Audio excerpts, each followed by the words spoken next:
ওমর নামের একটা ছেলে, কন্টেন্ট ক্রিয়েটর, খুব জনপ্রিয় একজন টিকটকার এবং খুব জনপ্রিয় একজন ইউটিউবার, যার ফ্যান বেস অনেক বেশি, অনেক মানুষ তার সাথে কানেক্টেড, অনেক ডাইহার্ট ফ্যান আছে। নেট দুনিয়ায় যদি আমি বলি, বাংলাদেশে ওমরের চেয়ে স্ট্রং ফ্যান বেস কারোরই নাই। নেট দুনিয়ায় ওমরের চেয়ে বেশি ফ্যান ফলোয়ার আর কারো নাই, এটা কি তোর কোনো সন্দেহ আছে? সরসব বিলালের সাথে চ্যালেঞ্জে আসো। শালা তুই তো দুধ দিয়ে বলবান, তোর লাগে চ্যালেঞ্জে আইবে কি ওমর? আয় কত লক্ষ কত কোটি টাকা মানুষকে দিবা, আসো।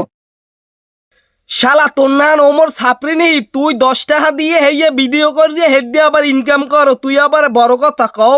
বস্তা নেও, টাকা তুলো, দেখাও, মানুষকে বিলাই দাও।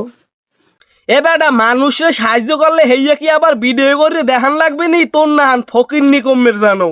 অনেকে ভাবছে পেজ গেছে, আমি কি করে খাবো, আমি আইডি দিয়ে কি করবো ভাই? এই যে 5,12,572 স্টার, $5,125 স্টার। আমাকে তো মনিটাইজেশন নাই, দেখো। এই যে তোমার আব্বু দেখাইতেছে, দেখো মনিটাইজেশন ছাড়া তোমার আব্বু কি দেখাইতেছে, দেখো। হালার করে হালা একটা হেডার রেকর্ড করছে, হেইয়া আবার বাহাদুরি সোদায়। ওমর যখন মিলিয়ন মিলিয়ন ভিউ নেছে, লক্ষ লক্ষ টাকা ইনকাম করছে, তুই দিয়ে হেকালে 15,000 টাকা রেস্টুরেন্টে টেবিল মুছছো। আমার এক বই, তোমার নেক্সট কন্টেন্টে যা আর্নিং করবা ইউটিউবে, আমার স্ক্রিনশট দিও যদি সম্ভব হয়। আমার এক বইয়ের 1 পিসটা বিক্রি করে দিব। এ হালার ঘরের হালা, তোর ওটা কি বই? ওটা দিয়ে একটা চটি বই, তুই হেইডে লই আবার লাফালাফি মারাও। তোমার ইউটিউবে সারা জীবনে যা আর্নিং,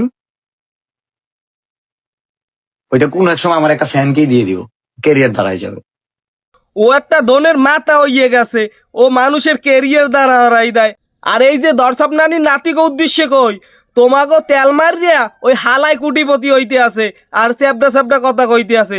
তোমরা এখনো বোঝো, এখনো বোঝো। সুটিয়ে লাল করে দেবো, নোংরামি বার করে দেবো।